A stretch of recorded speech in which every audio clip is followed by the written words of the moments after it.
Hi there. Today we're going to be talking about how to get started with basic product photography that you could do at home.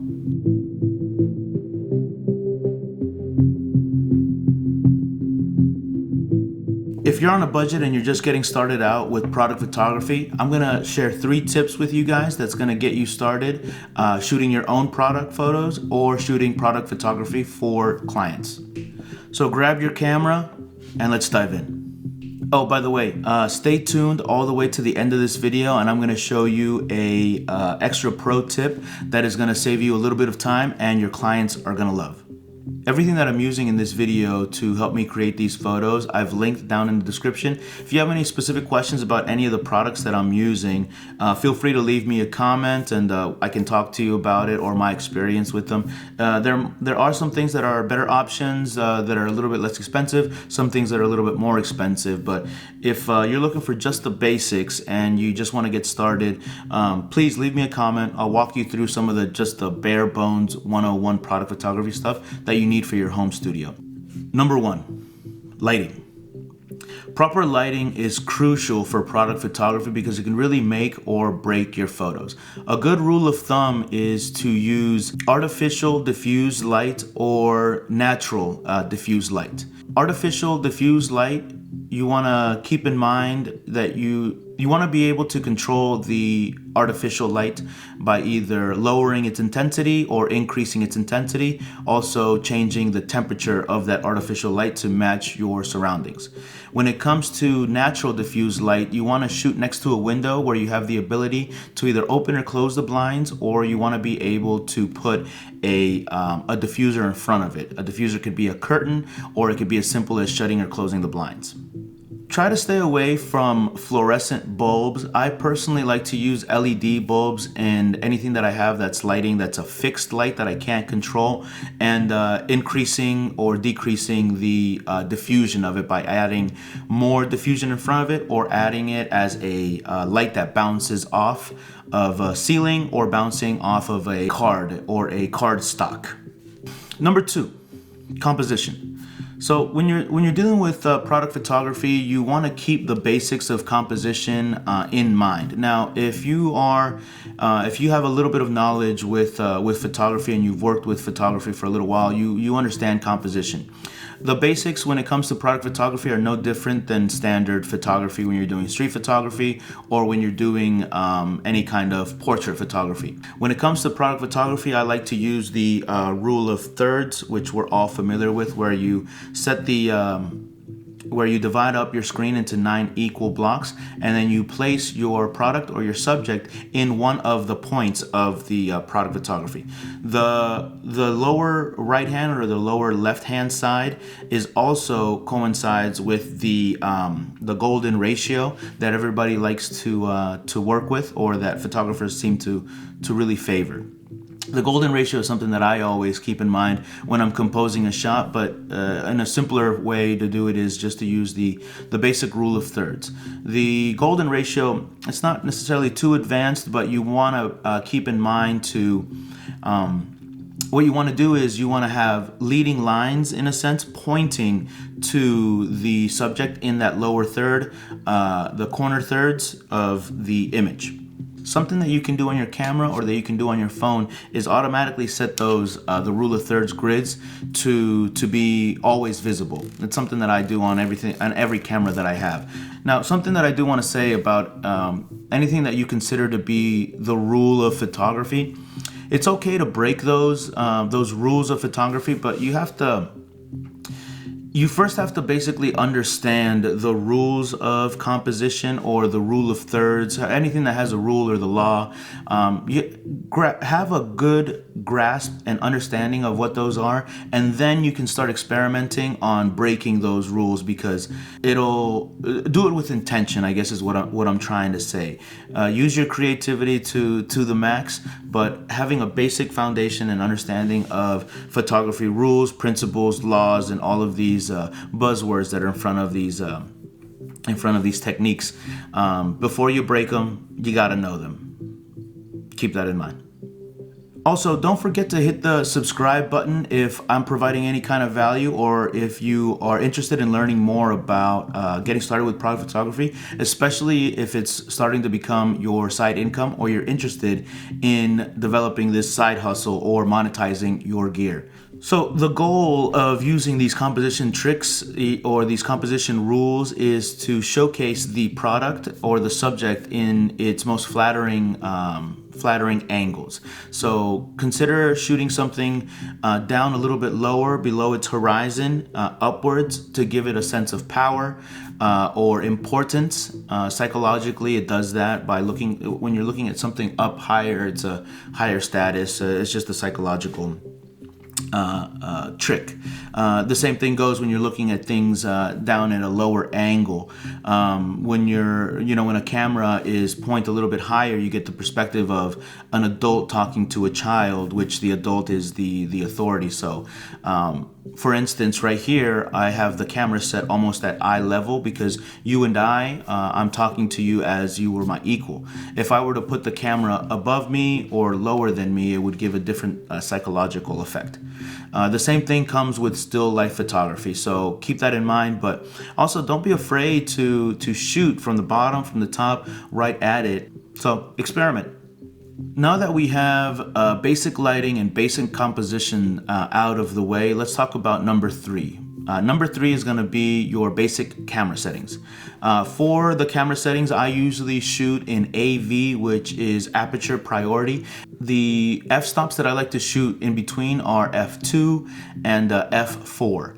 I also like to experiment, depending on the lens that I'm using. I go to its lowest aperture, and then I also go at max up to 5.6. Now, there is different kinds of product photography that you have to develop really tack sharp photos. Those photos that you may see where it's a hero shot or a shot where it's only the product featured on a white background.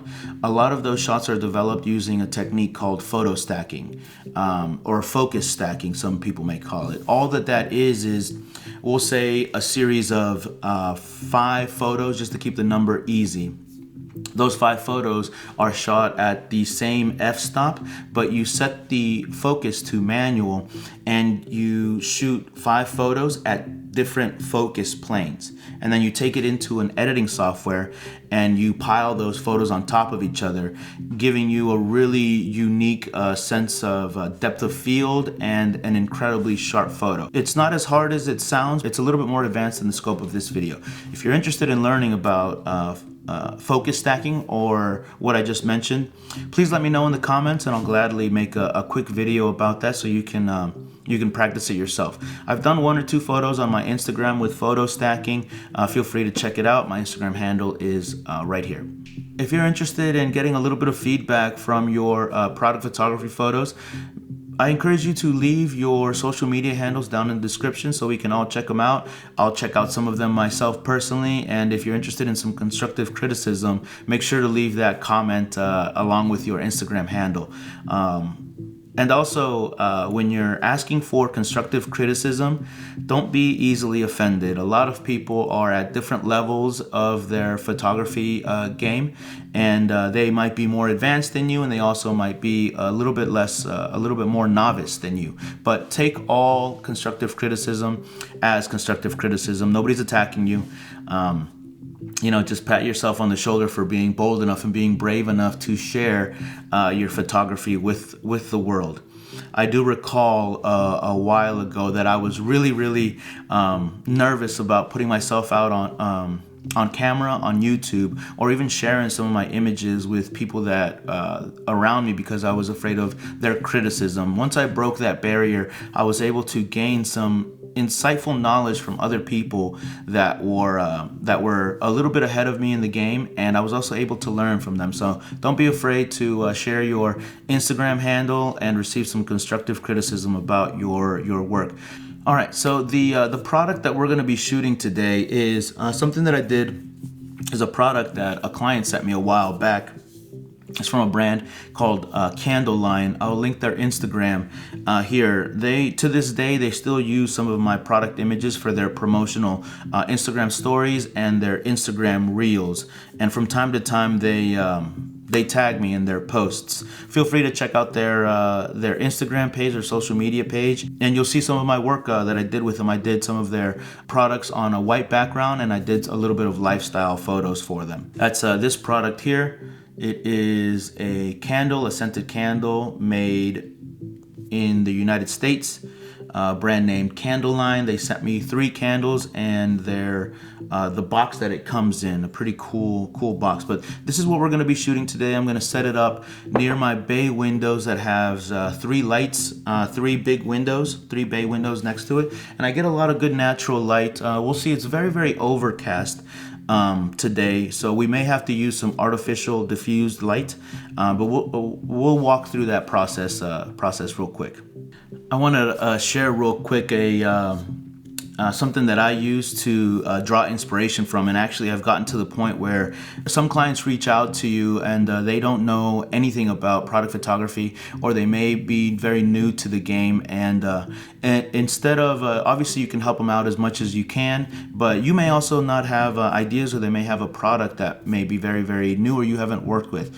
The tool that I use that has helped me out a lot, and I actually instruct my my clients to go directly to this website and draw some inspiration from it. That website is Pinterest.com. You can go to it on the app, or you can also go to it on your desktop or your laptop. So here I'm going to screen share my my screen here, and we're going to be talking about how I use Pinterest and how I instruct my clients to use Pinterest. Make sure that you take some notes on this, because this has been incredibly beneficial to use, and I forget where I got this idea from, but it isn't my original idea, but Pinterest is just an awesome resource to use. So we went to Pinterest.com, and we're going to be typing in. So the product that we're photographing today are candles. So I'm just going to go into the search, and I'm going to type in candles. And here we're going to just scroll through some ideas here. At the top, there's a couple of key words like aesthetic, making candles, candle holders, floating, DIY, Christmas, for death. Not sure what that is. But just going through these, and I'm looking, and as you're looking through this Pinterest feed, take inventory of the things that are being used in the photograph, and also keep in mind the things that you have at hand at home.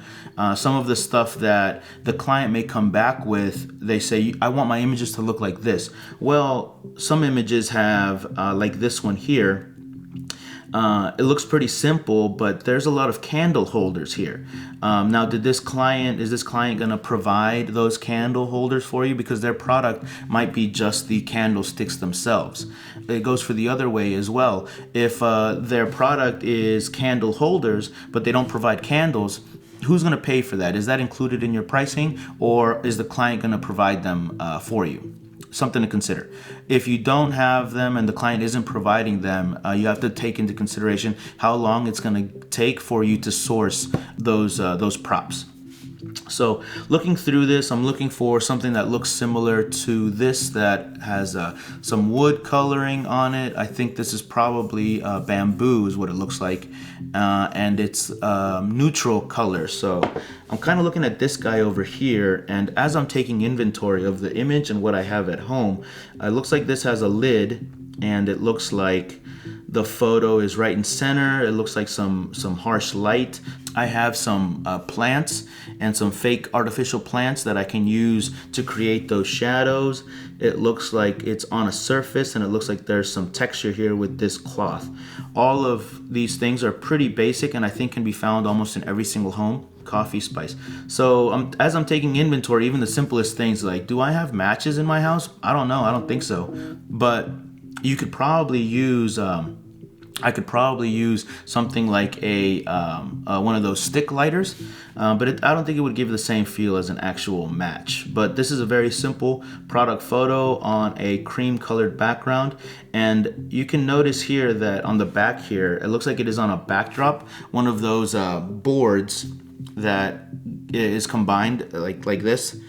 And then they forgot in the product photo or the editing to take out that line. That's a very simple thing to do in your post-processing software. In Adobe Lightroom you can do it, and in Adobe Photoshop.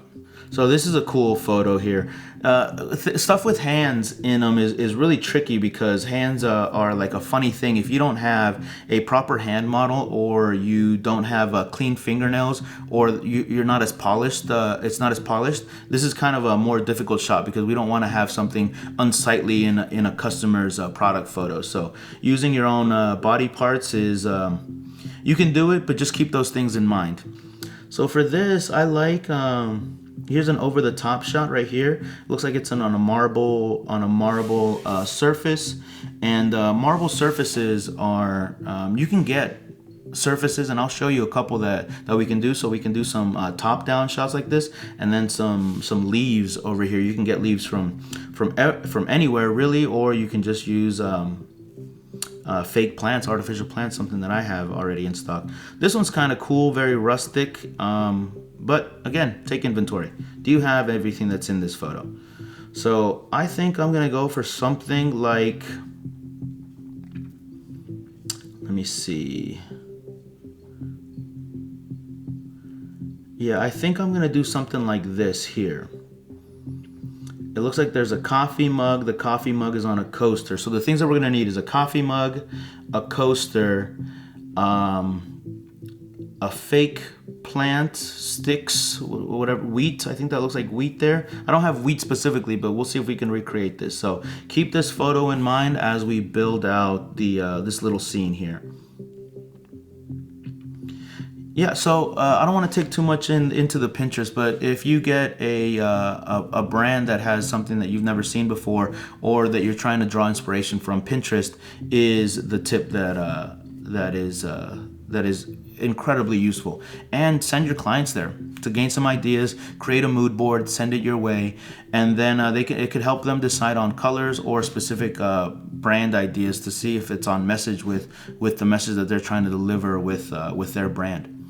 So this is the setup that I'm going to be. This is the location where I'm going to be doing my product photography. It's where I usually do all of my product photos. I have 3 large bay windows that, when it's nice out, it gives me some nice natural light that's coming in, and I control it by shutting or closing the actual blinds. The tripod that we're going to be using is a K&F tripod that I'll link down in the description below, so if you wanted to take a look at it, you can. I got one that has an extra articulating arm on it, or a movable arm that can reach different locations. So you can set up your tripod, and once it's set up, you can extend this arm, retract the arm, and you can also lift or pivot the arm in any location. And it comes with a ball head that gives you even more free range of motion. Link in the description down below if you wanted to check it out. This one right here is, I liked it so much that I actually bought 2 of them. Another thing that we're going to be using in this product shoot that is going to help me bounce some light off of the natural light and some of the artificial light, depending on what it is that we use, is this foldable bounce card. I got it off of Amazon, link in the description down below. It comes with a black side, a shiny side, a reflective side, and it also comes with 2 white sides that you can actually set up in front of the product to add some fill. And the beautiful part about this one is that it actually came with 2 of them. So link down in the description if you want to check those out. They're pretty handy. When you're building out a scene, I encourage you to start with less and then build up to it. So if you remember the photo that we're copying off of Instagram, the subject was pretty much a little bit above eye level, and it had some props on the side of it. So we're gonna go ahead and start collecting those items or things that look like that photo, and then see what we come up with. If you have any questions about the stuff that I'm using, please leave it in the comments down below. I'll be happy to talk to you about it.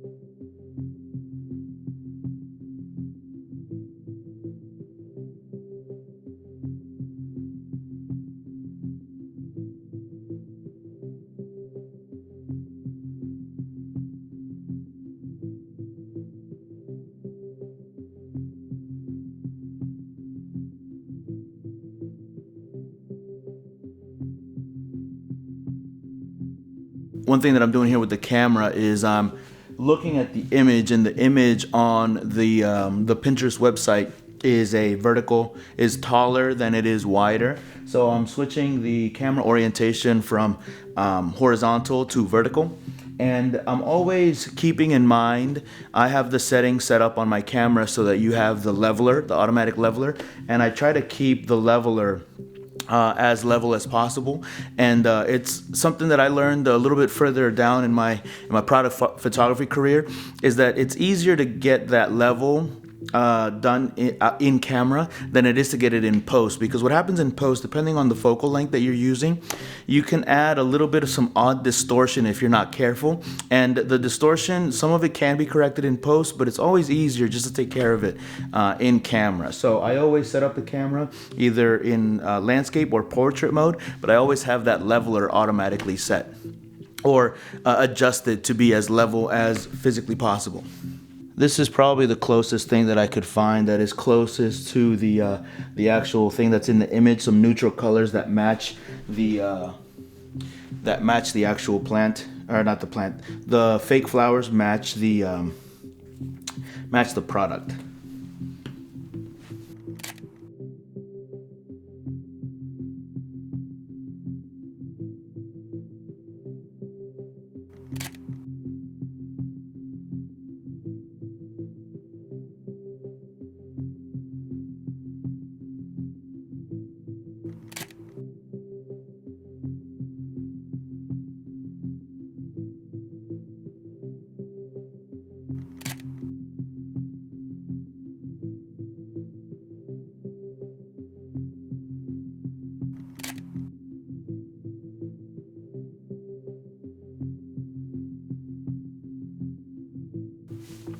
So after using that focal length and comparing the images out of camera to the image that I was trying to replicate, I realized that there was a lot more compression in the photo that we're trying to replicate than what I was able to create with the 35. So I quickly came to realize that it's probably a 35 or an 85 millimeter lens that they're using in the photo, but I decided to stick with the 35 anyways, and because I wanted to primarily show that when you are doing this exercise where you're trying to replicate images from Pinterest, you'll run into issues where, man, I can't create that photo because I don't have the right equipment. But I wanted to stick with the 35 because I wanted to demonstrate that it's possible to create other images that either have a similar feel or a similar aesthetic to it, and you're not just limited by the equipment that you have. So I don't want that to discourage you or to stop you from saying to clients that no, I can't do that image because I don't have that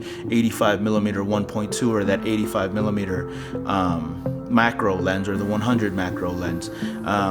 With this exercise, as you get a little bit better and you start replicating other images on Pinterest, you start to develop a portfolio of images that you can showcase to your clients to say, okay, these are what you want your images to look like. This is what I can create, and you might be able to win a sale by doing that. And you also get to develop your skill set, you get to sharpen your skills, and you get to improve in your photography. So I decided to stick with the 35, even though I do own the 50 and an 85, but I wanted to show that this is the picture of what we're trying to do, and this is the image that we actually were able to achieve.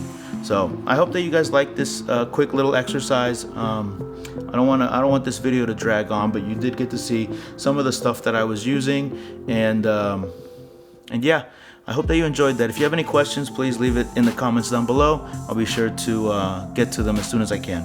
I hope that you guys enjoyed this video and you learned something from it. If you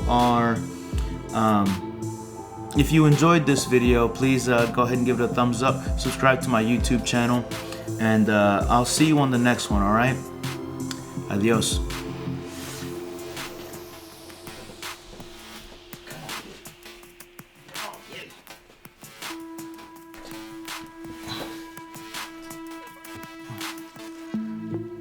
Ay, ¿qué hay?